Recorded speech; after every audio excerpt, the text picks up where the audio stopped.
Tour Junkies.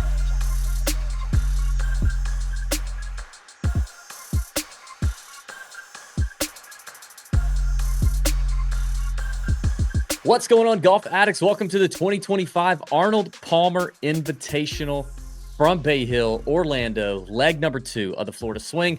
We're going to wrap up the Cognizant here in just a second. Get that out of here. Get Joe Highsmith and his big freaking hat out of our lives. But we're of course going to bring in the Prince of Bay Hill, Mr. Matt Every, here in just a second. He played the Pro-Am today. He's going to tell us about what he learned, talk about the golf course he's won twice at in his PGA Tour career.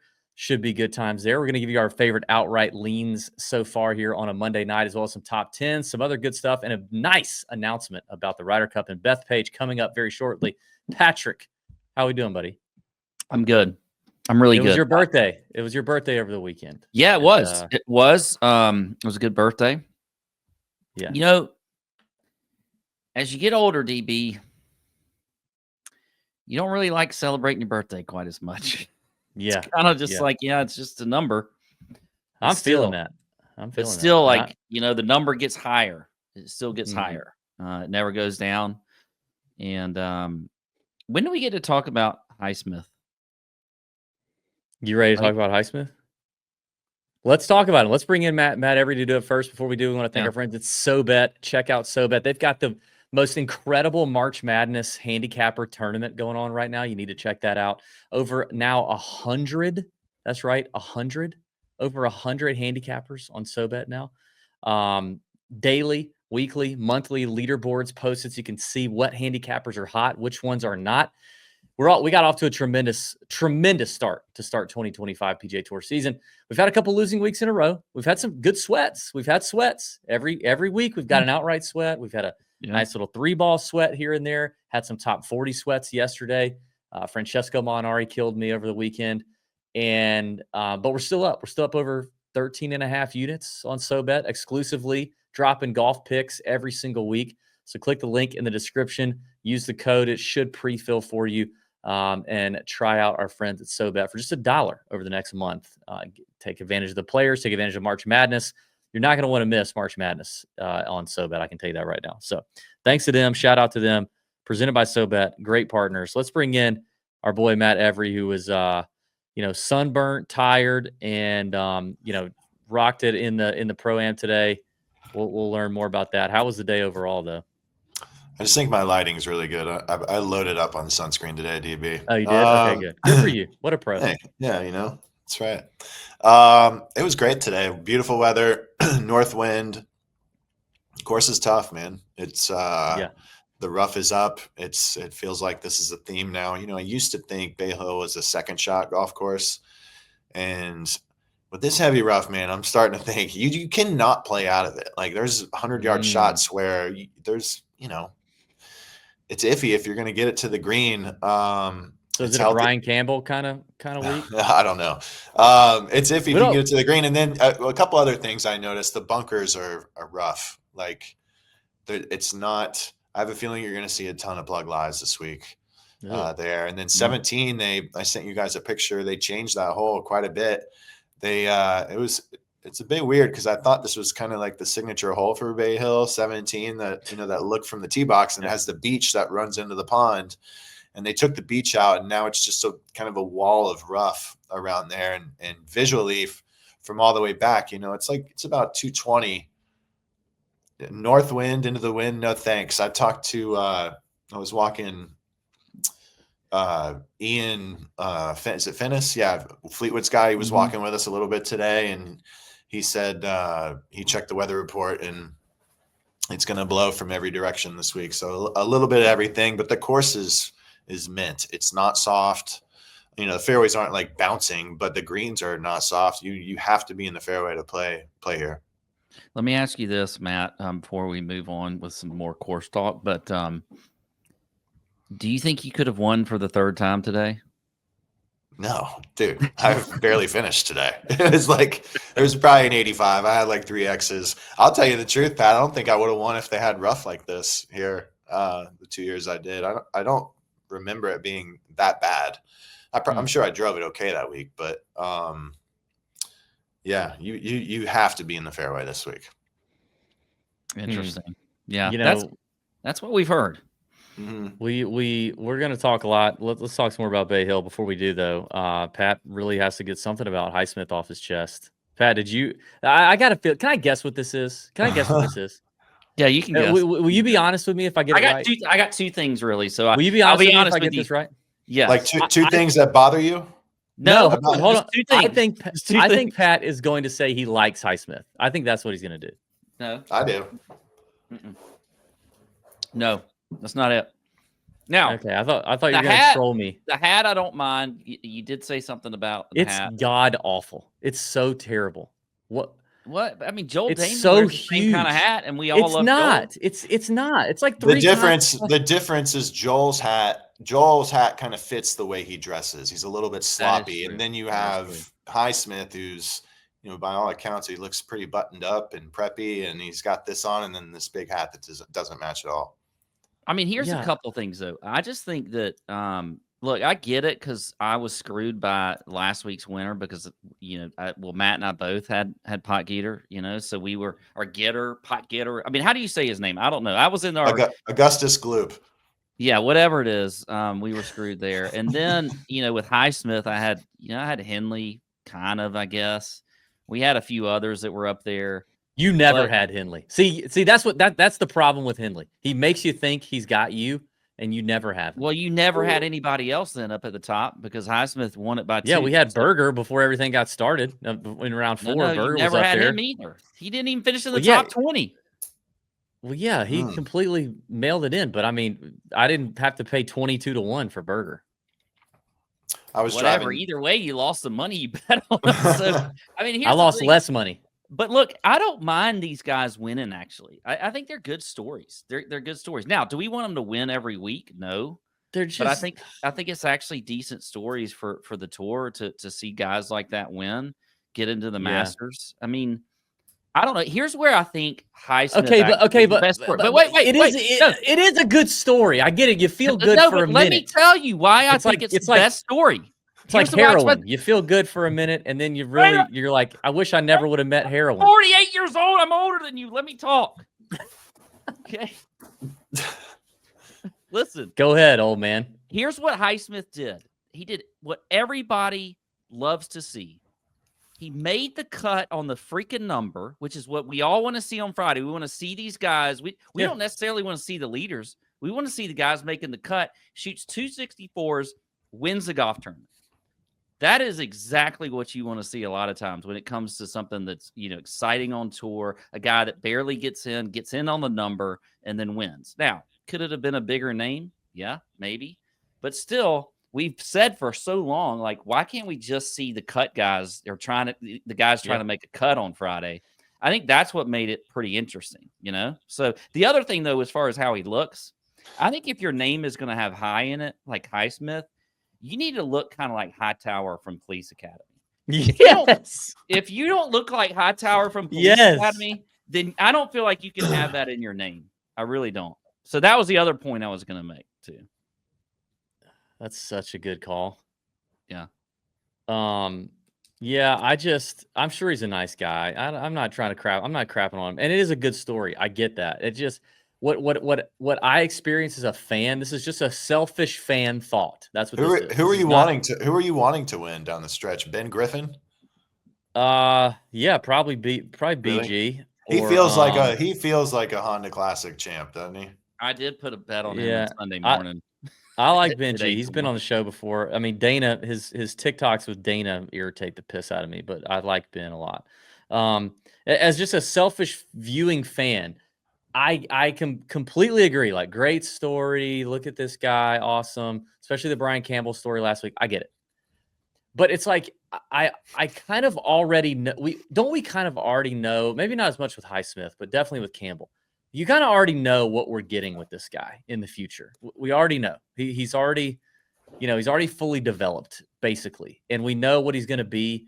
And we know that in a couple years, we're just going to be mad he's still taking up space in fields. And we know that come Augusta, we're not going to give a shit that he's in the field. We're actually going to wish he wasn't. And there's like some other way we could magically make someone else who didn't make it or barely made it on the bubble. Or that's what we're going to wish, because he's kind of a known commodity at this point, and he's a commodity that we've known for 7 years. It was his first time on tour, and none of us even knew he existed. So like he's not bringing a lot to the table from a fan perspective. Again, just being a selfish prick fan right now. I'm not saying the guy doesn't deserve it. He does. Of course he does. Again, great guy, all this stuff. But just from a golf fan who's craving people to want to watch on Sundays, which is fewer and farther between than what we've been used to seeing in the 10 years doing this show. I want more dudes. I want more. If you are kind of just going to kind of be a guy that pops every now and then, have something fun about you. Be a Matt Every. Be a guy that I'm going to get to see helicopter a club in the ground, or throw his wedge in the tree or something like that. That makes it fun. So I don't know. Those two guys, I'm just like, man, this is the epitome of guys I just don't get fired up to want to watch, and now I got to see more of them. And I'm glad they changed their lives. I am, but just from a fan that wants to see good golfers and guys that get me going and get me excited every week, that's just not it. Do you think Ben Griffin's glasses are holding him back? Those glasses are tough. They're tough, man. Yeah. He's trying out he wants to be on the beach scene in Maverick or whatever with those glasses. I can't wear sunglasses on the golf course, guy. Hey, I'll give him props though for wearing them on his face. Sure. Yeah. Dude, how about Michael Kim continuing to just be, I know we talked about him last week, but on a tear. Oh, he's got to give up at some point. He's so tired. If he's been playing a million tournaments, I don't know. That guy seems to just be a grinder. He's gonna kill himself. He's so exhausted. He's got to appreciate what he's played so bad for so long. He's probably scared to quit. Yeah. He feels like something bad's gonna happen. Yeah, I would be. Well, it's. I tell you what else is nice too. I just love Jake Knapp. The more and more he's up there, the more I love him. Like I played on Saturday, but I'm not kidding. This is what I did before my round. This is my warm up. I didn't even go to the range. I went to the fitness room for a minute to loosen up the hammies, do some stretching, and then all I did was the tour posted a 2-minute montage. It was a 2-minute montage of just Jake Knapp swings, and I just watched them. It's beautiful. And I just watched the tempo and the low left exit, which is not me, and just watched it. And then I went and played, and I hit it great. I putted and chipped like I had one arm and 2 functional fingers, but I hit it great. Thanks to Jake Knapp. He's great. He's fantastic. Great swing. But you know what? He made a critical mistake. Then went off tournament. Massive. And that was a sick tee shot he hit there too. He pressed that thing all the way down there. Yeah. Michael Kim even commented on his weekly X post. You don't get to see Michael Kim post on X, Matt, but every week he does all his recap or whatever, and he talked about his week, and then at the end he just kind of said man, played with Jake Knapp a couple times, and that little low bullet he hits off the tee is really fun to watch. I mean, even Michael was kind of salivating over that one. So anyway, interesting week. We move on from the Cognizant. We're at API. Matt was there. So you already talked a little bit about what you're seeing on the golf course. We had heard, too, from some boots on the ground, a lot of sheen on the greens already. We kind of heard greens were shiny. Slippery already, when you put your putter on them. It was low humidity today and a bunch of winds. And last night when I pulled into there, it was freaking pumping, dude. It was blowing 30. So the place is it's ripe right now. And it looks like there's nothing but wind leading up to that to the tournament week, so it's just going to continue to get more and more baked out and dry. So that's interesting. What do you? I feel like Bay Hill. I mean, when you talk about the rough being what it is, okay, this is just my dumb handicapper brain. Pat, back me up here. Doesn't it feel like we get suckered into this frequently throughout the year, where it's oh my God, the rough is up. You've got to hit it from the fairway. You've got to be in the fairway. There's no way you play this place from the rough, like what Matt just said. Doesn't it feel like we hear this a lot or a few times a year, and then everybody's loads up on Russell Henley and Brian Harmon and now Brian Campbell, and then you look at the leaderboard on Sunday and it's just all maulers. It's just all guys that just beat the shit out of it off the tee. Right? Doesn't that happen, Matt? It happens Doesn't a it lot happen to to us. us? It happens a lot. We get this, but I think a lot of that's just a lot of noise that doesn't necessarily always come true. But yeah, it happens a lot. Matt, What other tournaments are you talking about? Like, give me an example. Oh, I have a terrible memory, Matt. I could not even begin to imagine. I mean, Pat. I mean, I think it's anytime you're on a hard course. It's not just any. It's like anytime you're on a hard course, we hear this. Got to hit fairways. Got to do this, and then all of a sudden, well, a lot of majors, a lot of majors. That's what I'm saying. You have the video throwing the ball in the rough, ball disappears. Oh my god! Yeah. And then we all play Brian Hartman, and then you look at the leaderboard. Brian Hartman's T49. Yeah. I mean, I think some of it here is a lot of those second shots are to like elevated targets and, little crowned greens, firm greens. You just have to get on the back of the ball. Maybe we don't see it because I don't know. I'm sticking with it, bro. I think you have to be in the fairway there. Yeah. Well, but go ahead, Pat. No, I was going to say, just if you want to continue on that, because I got a whole different line of questions. Are the fairways? But the fairways here remind me like they're yeah, okay. So they're kind of generous. Here's the other thing too with some of these holes is it takes driver out of your hands on about 3 par 4s. Like there's just 4. There's I think 13, 5, maybe one other one, maybe 11. You can press driver on 11, but if it's firm and you get a helping wind, you can just beat a long iron down there. So that right there is almost like a guaranteed 3 fairways, especially for a guy that might struggle a little bit off the tee. Like I thought it was an advantage for me there because it took driver out of my hands on like a few holes. You know what I'm saying? Yep. Like what hole was it? Forced me to do it. What hole was it? Bryson flew the pond on that ridiculous line in 2020. Like 6. Like 5 or 6. Yeah. 6. Do we think Potgieter might give that a shot? It depends. I was looking at him a little bit. And he just worries the shit out of me on a place like here. I mean, I just want to see. There are big numbers around every corner on this golf course. So, all right. So that kind of leads into what I want to ask you because obviously you're the perfect person to ask this question. I like course history. I mean, we could have Tiger, but Matt's second best. I like course history. You obviously have a good course history here. You've won twice in a row. Yeah. Why is this course? Like, why is it here that it feels like course history matters a lot more than like just last week at the Honda at PGA National, where it's a very difficult course? We see a lot of variable, like you just see a lot of different types of winners. Now, like last week, I know it played easier than it normally does, but why is it this week like course history means a little more than something like last week, where it feels like it's kind of similar courses? Like some people like it, some people don't. It's hard. Yeah. Is there a difference at all? I mean, maybe a little bit. There might be what do you call it? PGA National. Sorry, I've brain farted on the name of that course twice today. By the way, PGA National. It's just hard visually, all around the golf course. And there's nothing really hidden there or pin placements that like on a par 5. Like I'll give you a good example. I think guys that have been around here before, even a caddy that's been around here before, there's certain holes like 6. If they have that pin in the back left and the greens are firm, it's idiotic to even go for that green. I mean, you can't hold it and then your chip is dead over. So you lay up down there to the right, play your angle. There's a little bit of that here. I think, I don't know, man. I think you just see the studs play here good all the time because it's a hard ass golf course and there's separation. You can take me out of that, but like I'm dead serious. Like in general, I just think it's so tough that guys that are world-class players just they're able to separate here a little better. Yeah. Tough place to find your game going into, right? Like if you're not in the best of form. I mean, most of these 72 guys are in decent form. They've done something to get here, but there are a few, especially, obviously looking down at the longer side of the board, the odds board, where you're like, yeah, I don't know. This guy's not been doing a whole lot. I mean, I think you're talking about Max. You going to touch Max this week? No.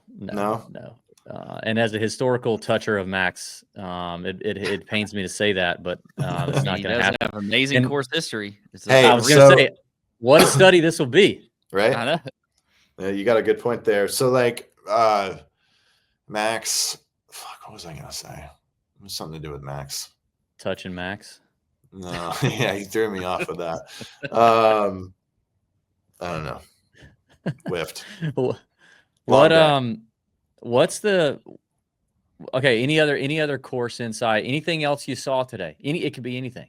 Anything else you saw that was interesting? I just thought the greens for a Monday were a little firm. Like I said, though, there's low humidity today and a breeze for the last couple of days, and the rough's up. But the greens for a Monday were browner than normal. Mm.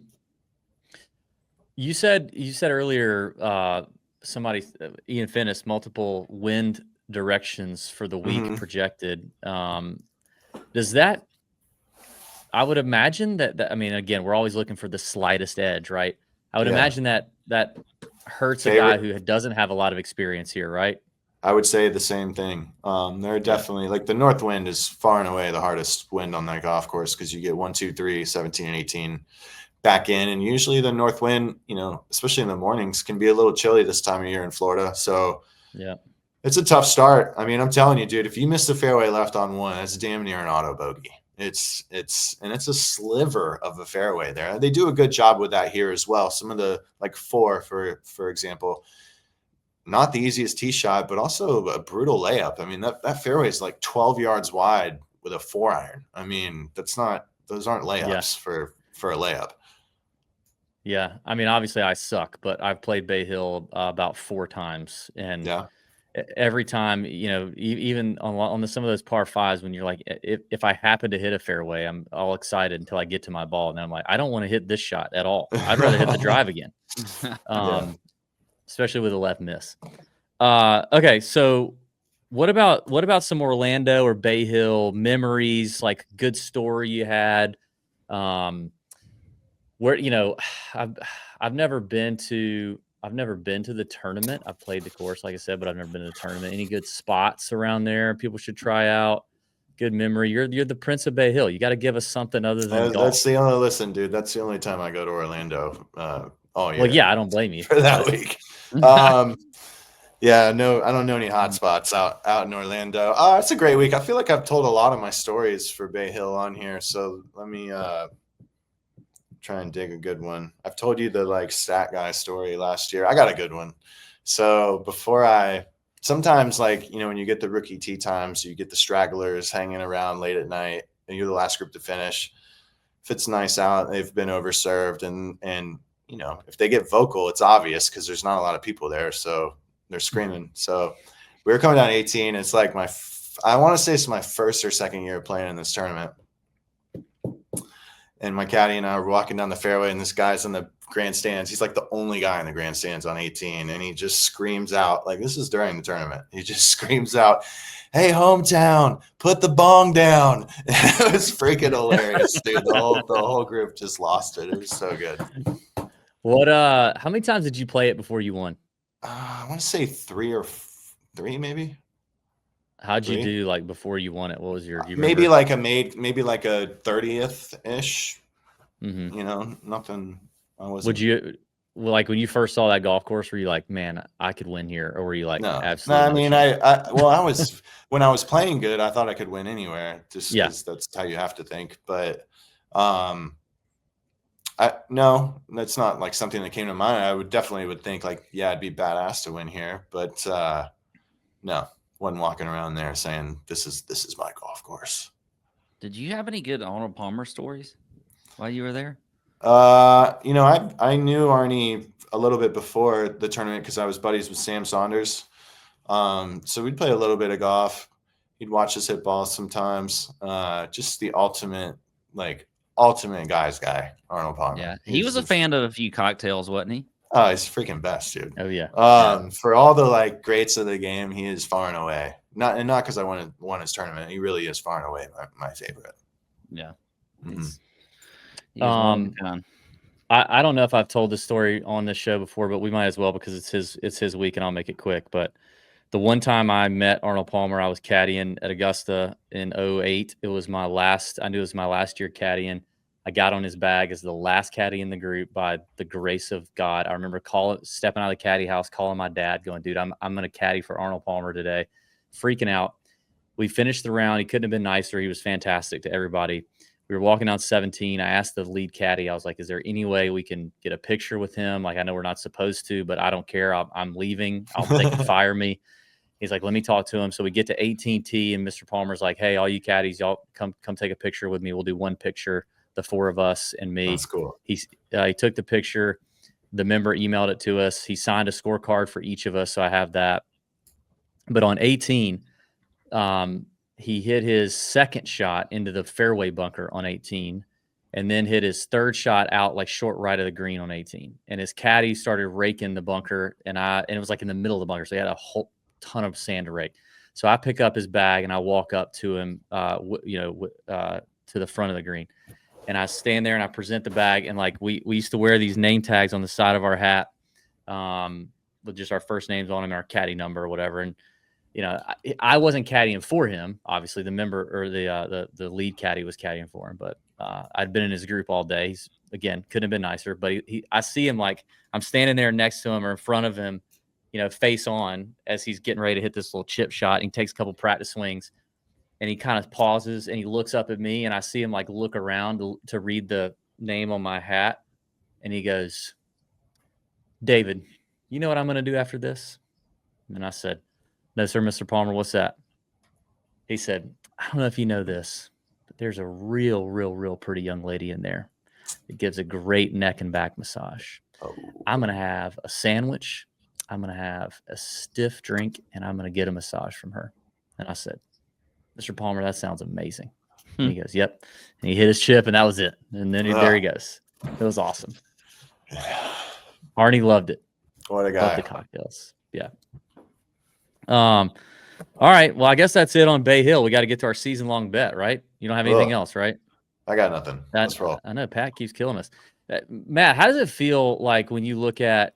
Do you feel injustice in the wage gap that whoever wins this week and does the same thing that you did twice is going to win 3 times the amount of money that you won when you won here? I mean, like if Joe Highsmith pulls another, like just pulls the rabbit's foot out of his ass and he wins this thing. No. It'd be like you winning it 3 times. That's not happening. It would be. No, I don't get mad about that at all, man. No way. I'm kidding. I knew you wouldn't. So Pat takes it down again. Russell Henley, Ben Silverman. I didn't even remember you picking him when I looked at it today. I was like, what are we doing? Pat wins 310 grand for the boys. Matt, you did well. You 184. Tony, 204. Did I really? I was the worst. I had 126,000. Anyway, so Pat continues to widen the gap. I did send you guys a text. I had an idea. We've asked for ideas. I've not seen any that are great, these punishment ideas from the listeners. So if you're listening or watching on YouTube, drop the like button, subscribe to the channel, drop a comment on what you think the punishment should be. But I said, maybe the winner of this year's season long gives the haircut to the loser of this year's season. Like, Matt, could you imagine the internet being broken if those yeah, I see what you're doing here. Take your hat off. Let me see what we got under there. Oh, I mean, I got plenty of flow. All right. Yeah. I told you I'd do it. It would be devastating to me. Pat, what do you think?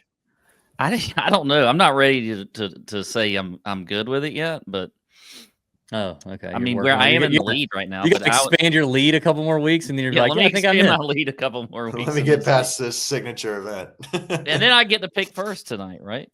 Yeah, you do. You do get to pick first. Go ahead. I'll take Scotty Scheffler. Okay. I'll take call. Scotty. I got a feeling who Matt is taking. Why? Okay, we're gonna go one shorter than 30 and one longer than 50, right? Since we got who's up next? You are. Really? I'm gonna take Ludwig. Oh, okay. Interesting. Okay. I guess we have to give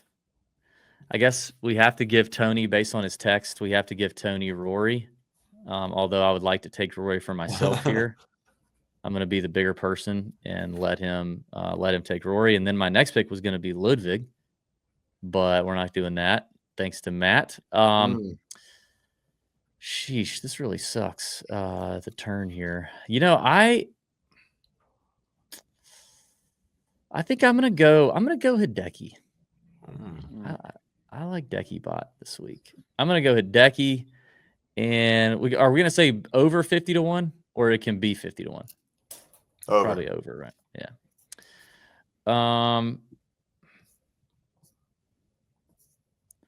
Dude, I am riding the horse till he bucks me, and he has terrible course history here, but you cannot deny Sepp Straka. So I'm going Straka again.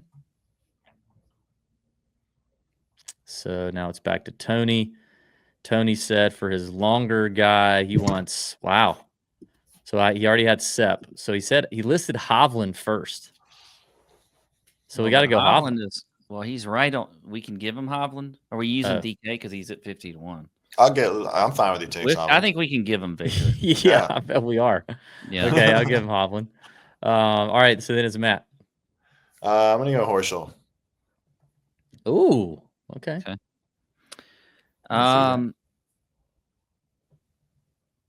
going to go who we've already talked about several times, way more than I thought we would already on this show, but Ben Griffin. Ooh. Oh, damn. I thought you were going to say Joe Highsmith. That's who I did too. No. Yeah. All right, so there it is. Season-long bet. I got Hideki and Sepp. Tony has Rory and Hovland. Matt has Ludwig and Billy Ho. Pat has Scheffler and Ben Griffin. Very nice. All right, let's get to the bets. Matt, what are your early leans? Obviously, we got some weather we're going to be paying attention to. Early leans too. I'm running ragged right now. Okay, I have a small card right now. I have 3 guys written down. Okay. Yeah. Ludwig. What do we go with? Ludwig. I think it's Ludwig. I watched the Netflix. He changes the pronunciation. Like I feel like I get yelled at like actually 5 times a week for pronouncing his name wrong. You know what I noticed? Have y'all watched the Full Swing stuff yet? Have y'all started watching that season, the new season? No. I watched the one with my son, and there's one a lot about Ludwig, and they showed him his first tee shot at Augusta last year, and they pronounced his name, the member starter at Augusta, Ludwig Aberg, which is improper pronunciation. And I was like, wait a minute, what is Augusta doing? It's Ludwig Oberg is what he said. Yeah. Or Ludwig, whatever. Okay, so Ludwig, right? Oh no, is it Ludwig? Yeah, Ludwig. I have him. He's gonna be my shortest. Fleetwood, 30 to 1. Just a ball striker. His numbers are pretty good right now. Tee to green. Mm-hmm. I just have a hard time. If you drive the shit out of it this week, you're gonna be there on Sunday. I mean, you are. You're gonna gain so much shots on people who aren't having a good driving week. I'm telling you, it's pitch out rough on a lot of those holes. Now if the wind blows, different story. So Fleetwood, and then I have Horschel at 80 to 1. Those are the only 3 right now. I like it. All right. What about top 10s? Oh, I think I'm just gonna have a small card in general this week. I have 2 like bomb top 10s that I'm gonna bet. Let's do that. Plus 850 each. I'm gonna go with Chris Kirk. Decent. Showed a little form last week. Yep, and decent course history here. And then really loves his course. Jacob Bridgman. I feel like he's coming on. Scott Hamilton's been pumping his tires to me for about a year and a half, and sometimes just a nice finish can do a ton for a guy like him. Just give him a little confidence. Short field this week. He's clearly playing well. I think this is a decent spot at 8.5 to 1. Nice. Which sounds so ridiculous. Yeah, that's a nuke. I've got some 7 to 1s down there that I really like, but yeah, I couldn't get into the 8.5 to 1. All right, good stuff, Matt. Anything else going on for you this week for the Bay Hill? I'm going back up to Orlando tomorrow. Working for PGA Tour Live this week. You are doing not featured, probably featured groups, I would think. Nice. Yeah. Okay. Yeah. And then next week, the gambling stream again, right? Yeah, but I'm not doing that. So they are alternating the first 2, they're alternating Graham and I think they might put us together after that. The schedule was made like a while ago. I've heard there's some changes too. They're going to make their the set. I don't know. We'll see. Yeah. I think it'll be a killer week though. It'll definitely be the feed to tune into, I think. For sure. Can't wait for the players next week. Big news. I'll be there at the players. Yes. Let's go, Pat. We're put me on the feet for a little bit. Pat, let's see if we can get you to hit a shot Wednesday, maybe out there. I'd 17. love to. Yeah. Let's Oh do my it. God. I would Go whip kill to see around that. Pablo too. We're gonna have a time next week. Yeah. Oh, wait, what? Y'all are playing Pablo? Well, I mean, we might as well if he's down here. Yeah, This guy's why bringing his not? All right, clubs. well, now I'm coming. Come on. You can. Come on. All right, Matt, get some rest, man. Thank you for being on the show tonight, as always. And we'll get your picks in the Discord this week, and we'll talk to you on Monday. Okay, boys. Have a good one. Appreciate it, See, man. Matt everybody, doing his dang thing. That was good stuff. You know, what other podcast has a guy who's won this tournament twice on their show? I don't think unless anybody. Tiger's on this. Scotty. Scotty or that's Tiger. it. Yeah. That's all you got. That's There's it. probably a few others. And I think, like, I don't know. Ernie Els, did he win this thing twice? I think he won it once. I don't know. Before we get to our bets, we've got a nice announcement. Do not fast forward here, because we've been talking about it. We've been teasing it this year. The Tour Junkies are going to do Bethpage. We're going to go to the Ryder Cup, and we want you to go with us. And we are pumped about it. We've got a fantastic weekend planned in September. Ryder Cup is going to be rowdy as all get out in Bethpage. Those fans up there, the Euros, just the rivalry is going to be palpable. It'll be our first Ryder Cup we've been to since Paris in 2018. Pumped about that. I can't believe it's been 7 years since we've been. It's amazing. It's been so long. Well, COVID kind of threw things off. That's wild, but still 7 years since I feel like we just did that. It's going to be awesome, and we want as many Tour Junkies fans, followers, friends, whatever, to come hang out with us as possible. We've partnered with a awesome company to do so. In fact, I want to give a little history here. This is like a little reminiscing with the Tour Junkies here. Mm-hmm. We started 10 years ago, and we didn't really ever think we would make any money doing this. And then even if we did, we weren't sure how we would make money doing this. And the founder of Elite Events came to us and said, I love your show. Love you guys. I love golf. We serve golf nuts all over the country, doing golf trips and packages and tickets and all this kind of stuff, hospitality. And he wanted to advertise with us. And he was our first advertiser on Tour Junkies in 2016 after we started in 2015. And I found the check that he wrote us. Look at that. In 2015 for $500. I can't remember how long we did an ad run for him. There's the check, man. June of 2016. So, it says podcast and Twitter promo for Ryder Cup. So, we've worked with these guys before, Elite Events, for a lot of different things. Masters Hospitality, Ryder Cup. They're great people. They know what they're doing. They're very well connected. They're helpful as they can be. And they've put together a heck of a trip for us. And we're going to show you right now. If you're watching on YouTube, we're going to pull it up and take a look at the website and show you what we're going to be doing in New York City from September 25th to the 29th. You got a couple different options here. It's going to be a good time. Here's the two packages. It includes you can either do the 3-night or the 4-night package. They've got a block of rooms at the Hampton Inn in Midtown Manhattan that we're all going to be staying in. Shared transportation for Friday and Saturday. So they'll get us to our golf destinations, get us to and from the Ryder Cup. So we don't have to worry about all that. It's going to be fantastic. Easy stuff. They make it easy. And if you're there for the beginning, which we hope you are, we're going to go to a Yankees game. The Tour Junkies are going to go to a Yankees game. We're not even Yankees fans, but we're going to go. They're playing the White Sox on that Thursday night, 9/25, September 25th, Thursday night. We'll go to the Yankees game together. We'll have some cold beers. We'll do some dinners. Whatever. We'll just hang out. We'll have a great time. It's going to be awesome. And then Friday, we're going to play a Ryder Cup style 27-hole tournament with me and Pat, Tour Junkies, anybody who wants to come. We're going to do a 27-hole tournament, put that together, do some teams. It'll be maybe a little mini Golby's Cup-esque, Pat. We might have to work on that. You might have a chance to earn the belt back at Clearview Park Golf Course. Great little muni. I was doing some research. Great little muni there in New York City. Really shout out to our boy Vince.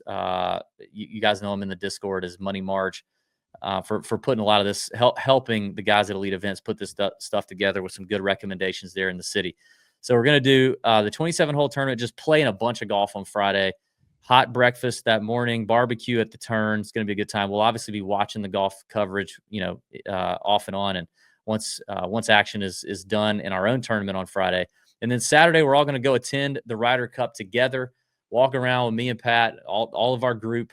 We need to probably get an outfit together. We should go with some sort of, brigade of middle-aged males in there, and just descend on the Ryder Cup and do something weird and be something memorable and support the boys. And then Saturday night, Georgia is playing Alabama. And if you know anything about me and Pat, that's a big freaking deal. That's a biggie. Our boy Money March has secured we've secured a nice venue for a private viewing of that game on Saturday night. So we're going to leave the Ryder Cup. We're going to go straight to that place. We're going to have some more drinks, and we're going to watch the Georgia-Bama game. It's going to be a fantastic night. You're in a legal gambling state. We're going to be firing. That's going to be fun. And then if you want to do the 4-night, you can get up the next day, assuming we can all stand up straight and get up. We're going to stand up the next day and do the same thing at the Ryder Cup all over again. Walk the Ryder Cup with me and Pat. Let's do the thing. So it's going to be a great trip. All you got to do is click on the link in the description. This doesn't commit you to anything. It's just a simple form with your name, your email, good contact number, packages you're interested in. If you have other questions or comments, or maybe you already have tickets, but you want to do, this is what I know about Elite Events. Elite Events does a top-notch service no matter what they're doing.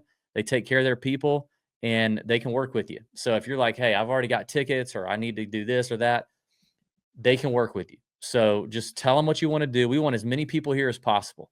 Bring family, bring friends. If they don't have to know who we are, that's fine. Let's just bring people. Let's make it a big old party that whole weekend. Pat, you excited? You got anything else to add? No, I mean, I think you're right. It is going to be a huge party. It's going to be one that you don't want to miss, and probably got to get yourself prepared for, because we're going to be going after it the whole time.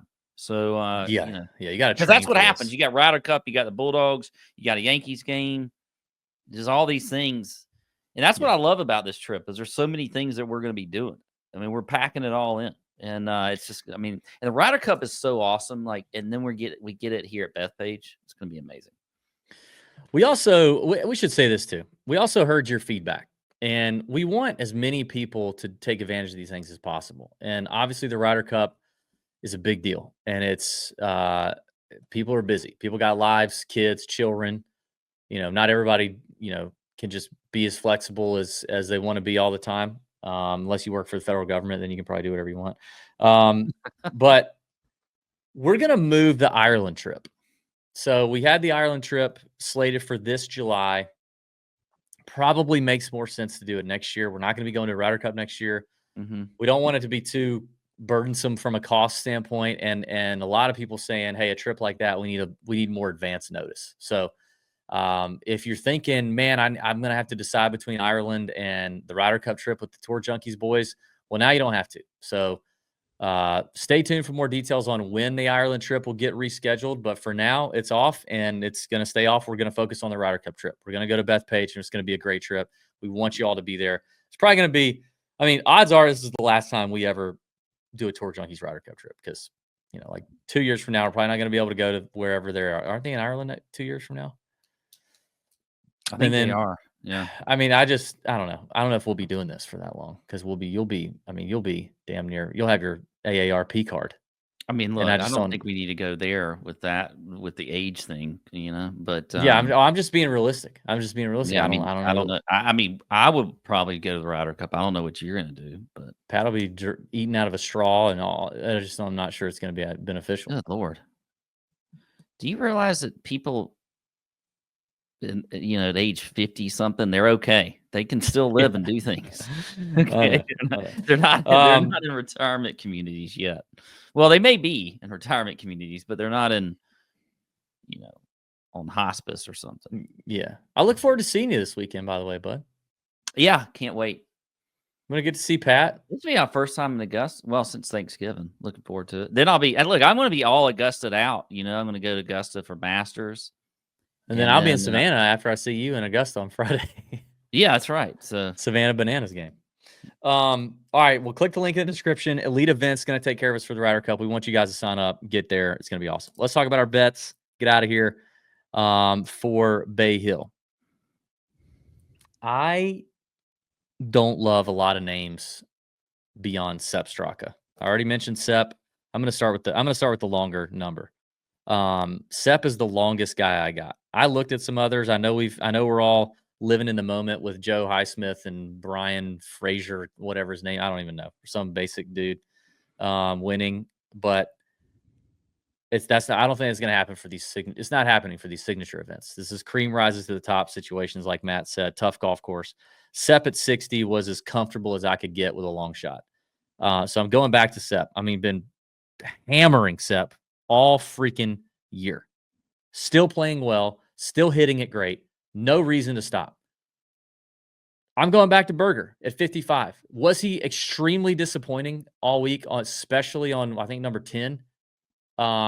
Yes, he was. He was bad at parts, but I also think he's close, and he's a closer when he's been a closer before, and I trust him to eventually break back through and get it done. And I could actually see it happening at 55. Right there in front of him. I'm unloading the clip here, Pat. I'm going to give you my 5 and I'll let you go. Right there next to him is Mav McNeely at 50. I think Mav is a different player right now. Previously, I would have been worried about Matt's driver off the tee a little bit with some of the trouble here. He's hitting it longer and straighter. The putter is there. The irons have been hot. He's obviously been on fire. At 50-1, it's hard for me not to play Mav McNeely. Shane Lowry at 45-1. I'm very, very bullish on as well. Solid week at the Cognizant hometown event. Shane's doing his thing. Played nicely here last year. I think that was really the first year he had a solid finish here. I think he finished T3. 45 for Shane feels good. I'm looking for guys who I trust can close the door on Scotty, Rory, Ludwig, because I think one of those three are going to be up there, if not 2 or all 3. Other than that, I'm not sure. I definitely like Hideki at 25. I like Ludwig at 16. I can probably only pick one. So more than likely it's going to be Hideki for the big balls betting card, but I like both, and we'll just see how it goes. All this could change a little bit depending on weather and what kind of situation we have. Obviously, with only 72 players, not much of a wave, but more to come. But those are the guys I have the most conviction about right now. Okay. Yeah, listen, I think, we could easily talk about Rory, Scotty, or Lud. I think there's a good chance that any one of those all three is going to have a chance to win. And that's, it's easy to say. I do like Decky a lot. I've actually got him. I talked about him on the First Look show in the Nut Hut Discord. Get in the Discord, by the way. $10 a month, $99 annually. We do the First Look show every Monday. And I talked about Decky. I got him early. He was at 30-1. I'm seeing 25-1 now, but I do like Decky a good amount. I like JT, David. I'm sorry. I'm starting to become a real believer in JT, that the win is coming. And I feel like I've just been saying that so much like last year, and then I kind of stopped. Now I'm saying it again. He's coming off 2 straight top 10 finishes, has a good history here. He's 15th in the BTN model. His approach play and ball striking has been just really good this year. Really, really good. Have you looked at my model, Pat? No, but I can do that real quick. The BTN model and DB's model are very similar in that they're based off of a lot of the same pieces of information, but I went way more nerdy and detailed, and it's a public model. JT's up there. He's number 7, and it's a public model. So I'm just taking this quick time out to say, if you're on Bet the Number and you want to look at a couple different models and maybe a couple different styles, my model and BTN's model are that. You get a little more simplified with BTN's that might be better. Probably is better, eliminating some of the noise. I got really granular, really nerdy, really down and dirty with some of this stuff, and got way more columns. If that kind of tickles you in the right spots, you're probably going to like my model. But JT checks out in either one. I hear you. I took a good, long, hard look at him. At the end of the day, I think I'd rather have Hideki at that same number. But I get it. Yeah. I mean, I like them both right there. Going a little bit longer, another guy I'm starting to believe in a little bit more, and maybe I'm just getting sucked in by the course history with the second place finish last year, but we've seen him play a little better this year after a kind of a rough end of the year in 2024. Wyndham Clark. Now, I've seen him as high as like 60-1. He's 50-1, I think, right now on DK, but I do like Wyndham. Couple longer shots that I would say. I mentioned Ben Griffin. I like him at 70-1. I've seen him at that number. I like that too. But he's probably, I think he's a little bit shorter on DK right now, 60-1. Yeah, no, he's 70-1 still on DK. You had a thought there on Griffin? I mean, I like Ben Griffin. I just like that range, and like Michael Kim, who we just talked about a lot. That range and a couple other names in there, it's just, as I'm looking at this field, at the top end of this field, if you're thinking about Bay Hill, where the best of the best tend to win, like Scotty, like Tiger, it was really hard for me to bet those guys outright. But like top 10 bombs, 4-1 in this range, there's a lot of them and longer that I just love. And Ben Griffin is definitely one of them. Yeah, I think he's definitely in play. A couple more. One is more just I just want to kind of discuss a little bit. For reason, well, it's a course history thing for sure. But another guy, I think Grazerman is like, he's 90-1 on DK. It's his first time playing here, from what I can tell. But he's coming off the 11th place finish. We saw what he was doing leading up into this year, and everybody wanted to take him. I feel like every week, and they kind of laid off of him a little bit. I think he could be, a decent DFS play this week too. But coming off that T11 last week at Cognizant, I think a 90-1 Grazerman makes a lot of sense, and I've seen him even longer. That's the DK number. So I do like Grazerman also. I do kind of want to talk about Sahith, and this is a course history thing, but he's been really good on this golf course. Has not been great this year in general, and I know he can get a little squirrely with the driver, but he did finish 17th at the Genesis, showed a little bit better form. I don't know. Sahith, we might be getting at least some value, because I feel like a guy of his caliber really shouldn't necessarily. Now, this field's short. It's a small field. I get it. But there could be some value with Sahith in this field, I think. Yeah. I mean, if you go back and look at last year prior to API, look at 2023 prior to API, I can't even believe this, that he was playing. I can't believe he was playing the API in 2022. How has he been on tour that long? That blows my mind too. Doesn't feel like it's been that long. It feels like he just came out. But you know what? Did he get in 2022? Because the API used to always have, like, Ludwig played one of his first events here also, because they like Arnie used to always kind of want to let. This was not his. That was not his. He played the Genesis, Waste Management, Pebble, Farmers, Amex, all that before. But 2022 was the bad year. He missed the cut, shot 8 over, and honestly, the strokes gained numbers, ball striking wise, going into that year were even better than they were way better than they look now. Like, that's what worries me. Like the ball striking numbers and even some of the short game stuff, which he was kind of came out and was kind of, pretty decent at,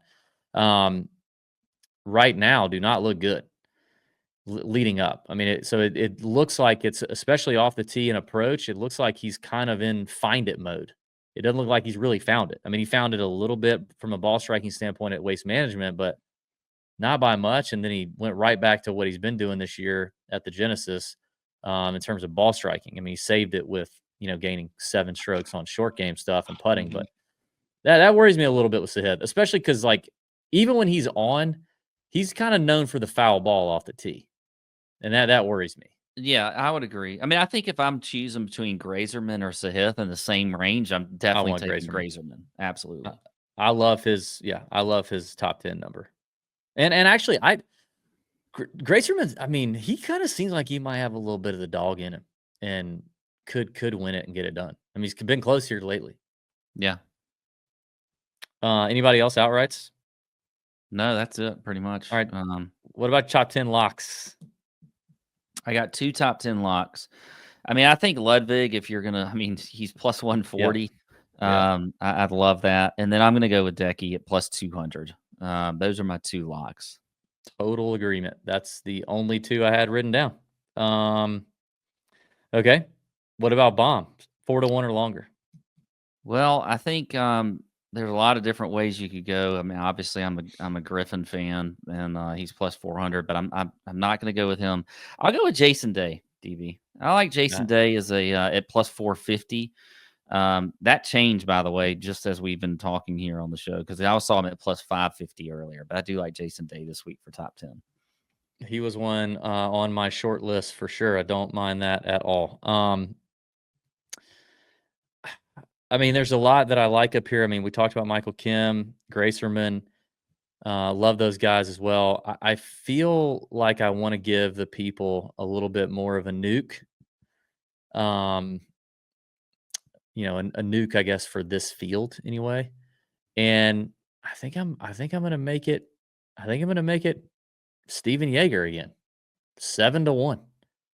I just think I like that. He doesn't have a great record here, but I mean, the guy's definitely had some solid finishes. Played well at the Sony, played well in Mexico, bombs it, gaining strokes off the tee. Tour average in terms of accuracy is not like he's wildly inaccurate. The short game's actually been pretty solid. 2025. The putting's been decent for Yeager, with the exception of the Genesis. So I don't know, 7-1 for a veteran like Yeager, I think is good value. So I'm gonna go with the bomb. The bomb for the people. Producer Tony says, would you take a flyer on either one of the last two winners, Campbell or Highsmith? I just don't know that I have it in me to do either one of those. No. If I'm going to take one of them, it might be Highsmith, and I don't even know why it would be. Yeah. Campbell did follow up his win with a decent performance last week. Yeah. I think it'd be Highsmith. I don't know. Should it? Should it be Highsmith after his first win? Maybe it. Yeah, maybe. Yeah. If I had to take one, I'd take Highsmith. What are his odds? I'm not going to, but let's just. He's 8-1 to top 10, 150-1 outright. That's ridiculous, of course. But 8-1 outright. Actually, I got to go check my model again. He ranks 16th in my model. Dear God. He's 25th in the BTN model. Maybe this is the next. Campbell's 42nd in my model. Probably that has a lot to do with ball speed and strokes gained off the tee. Highsmith's not a short hitter. You would think he would be, wearing that goofy, like lifelong virgin hat that he wears, but he's actually not. So no, he's his ball speed's decent compared to tour average. Maybe he's a DFS pivot. Let's talk about some DFS pivots. I mean, people aren't going to want to play him anyway. I think he was like 2% owned last week. So, they're definitely not going to want to play the week after a guy wins. But he's only $6,200. Not bad at all. Last week was crazy. I mean, I don't know if you noticed, but the in the Discord, we always our boy Spaz always does kind of some debriefs. But speaking of Highsmith, while we're talking about him. The optimal lineup last week, you would have left $5,700 on the table and only spent about 44.3. Wild. And Highsmith was around 2.5% owned. Of the top 15 scorers at the Cognizant, only 2 were owned over 15%. That was Ben Griffin and Russell Henley. Everybody else, pretty much single digits in terms of ownership. Wild. So probably not going to be the case this week. Obviously, only 72 guys in the field. But who are some pivots you like in any range? Just throw some out. I mean, I think there's a couple you could look up at the top. I think Finau could be a decent pivot. I mean, I had him written down as a pivot. Yeah. I think Finau is. 13th at Pebble, 5th at Genesis. Maybe that means he won't be if both you and I, because he was like, I only have 3 written down like in that mid to upper range, and he was one of them. And I was like, maybe nobody will think about him. But yeah, I think he's one that I would look at it as a decent pivot. I think a guy you mentioned earlier is a bet. Now I could be wrong, but I just feel like with this field in the 8K range, I think Mav could be a pivot. When you've got guys like Berger in here that have, like, everybody seems to love to play lately, not Sung Jae, because I think Sung Jae is not playing well. But I think like Henley, I don't know. I mean, you got Sepp in this range. Do you think Mav could be a pivot? I don't. I think people You are. think he's going to be chalky? Yeah, I think people are geared up to keep riding the Mav train. He's just been so hot. I know Wyndham Clark will be a pivot. Clark will be a pivot. I don't want nothing to do with that. Well, I do. Other than Finau in that higher end, I kind of had Keegan as a pivot, and I had Bobby Mack. I kind of feel like this could be a Bobby Mack spot. Okay. He just strikes me as kind of a grinder, right? Likes it. He's gonna enjoy it being a little firmer, maybe than your average PGA Tour course. I don't know. I kind of like that. I don't think I've mentioned his name hardly at all this year, but I was digging deep in the player page on. I know where you're going to go with this. I don't know if you did. Is he in this 7K range? I think I know where you're going to go with this. Go. I'll tell you if you're right. I think you're going to go with Corey Connors. No. Damn it. No, I do think Corey Connors is a pivot. That's that guy. No, I think Siwoo could have a week. Oh well, yeah. Should have been my second guess. Yeah, but I mean, I haven't. It's not like I've been touting Siwoo every week, but like starting to get the irons back going a little bit. The last 3 weeks, it's kind of been his last 3 tournaments. At least he was basically neutral at Pebble, gained a bunch at Waste Management, gained some 3 strokes at the Genesis, Torrey. The driver's as accurate as ever. If really, I mean, if you're buying into the Matt Every, you better be in the fairway. This is a great spot for Siwoo. He's played here a bunch. He's never really done much. The last 3 years he's played it. He's finished T30, T39, T26. That 26 was his best finish. Good to see him scrambling well again at the Genesis the last time out. Now that's just 1 week. That seems to have kind of lost him, and that's been kind of a calling card for him throughout his entire career. So I don't know if that's just a one-off thing or he figured it back out. But I think Siwoo is a pivot in DFS. I don't think a lot of people are going to be on that in DFS. In the 6K range, I mentioned Jaeger and also Nick Taylor at 6,700. Nick Taylor, did you? I mean, like he's hitting it well. Obviously, I mean, I know he just won, but his iron play is really, really good. And he has a horrible record here outside of last year. I think T12. I doubt he would say some Bermuda specialist, but I bet his 5 weeks leading in. I mean, if Matt wants to talk about it being a driving accuracy and a second shot golf course, I mean, he's hitting 68% of his fairways right now, and arguably might be the best iron in terms of strokes gained. Might have more strokes gained on approach his last 5 tournaments than anybody in this field, and he's at 6,700. Yeah, I mean, I think Nick Taylor. Yeah, he's been fantastic this year. So I do like that. Another guy I like just because it's just the way this field is, and I feel like you can take a flyer on him. Who's won this year is Harris English. I think he's going to be low owned. He's I don't see why you don't just in DFS give it a shot. You don't know what his irons are going to do, but if he has a good iron week, he's going to be up there. I mean, finished second here a couple of years ago. I think Harris English is certainly in play in the 6K range. There's some guys in the 6K that are okay. There's some guys in the 6K. I know obviously the field is stronger than most, but in the 6K range, there's a group of guys that are proven winners. And then there are guys who have not done much at all. And then there's guys who just kind of suck overall, and guys who are just lost like Max Homa. But, Jaeger, Nick Taylor, I mean, Kirk is in bad form. English isn't in the best of form, I guess, outside of, the win a few weeks. It's just kind of random, but yeah, it is random. There's some guys who, at least if they found a little something on a course they love, like I know Chris Kirk loves this place, right? They are proven winners. So you can make a DraftKings lineup. I mean, I made a lineup with Jaeger, Nick Taylor, Scheffler, and Ludwig in it. And, if for whatever weird reason, one of those top dogs doesn't win Bay Hill, which normally that's how it works. But if for some weird reason it doesn't happen, and it's one of these schmucks down here in the 6K range, there are some guys in here, Harris English included, that are known killers who can close the door on a tournament and win even against the best names in the field. And you can have them in your lineup and it works. So I'm definitely going studs and duds here. I mean, obviously you do have a cut this week, top 50 in ties. It's one of those weird weeks with only 72 players, but I'm going pretty. I mean, I love Scotty, Rory, and Ludwig up top. Love Hideki, as we talked about. So I will be loading up on those guys and just, spreading it out in the 6K among some of these guys who I think could actually win. Good deal. And Pat's done. He's like no, staring into the abyss. I don't have anything. I have nothing else to add. Good deal. Plus, I thought you were going to say another word or two.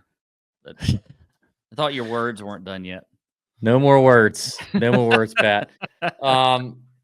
Listen, good show. Don't forget to check out the Ryder Cup action. Pat, I will see you on Friday. I'll give you your birthday hug and kiss on Friday since I missed it last week on your actual birthday. Everybody gives Pat some love in the Discord if you haven't already. Twitter, Instagram DMs. Tell him how much you love him. He turned 48 a couple days ago. He needs all the love and attention and affection he can get. I love it. I do love the love. He loves the love. I love love. I love love. Have a great week. Bend over your bookie and may your screens be green. We'll be back next week for the players. Big week for the players. 5th major. Here we come. See ya. Out.